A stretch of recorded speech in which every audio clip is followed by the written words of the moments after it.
çektirmesin yere yok.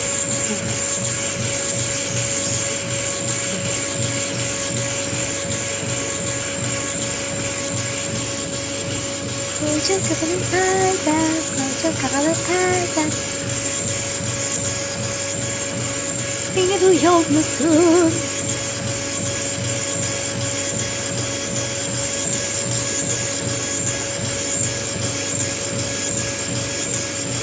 Ay yok yemeyeceğim.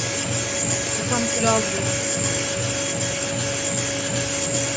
Saçları iğrenç iğrenç kokacak. La la la la la.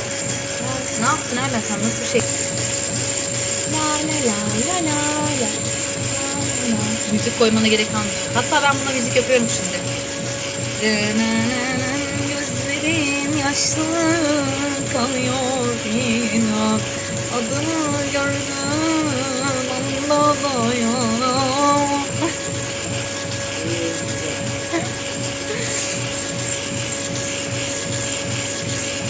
Dam üstünde uğranmaz.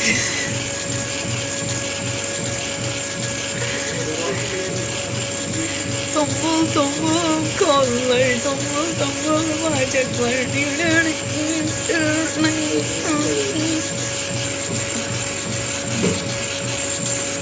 Erdem, insan ünvanını biraz küçük yazar, kocaman yazar.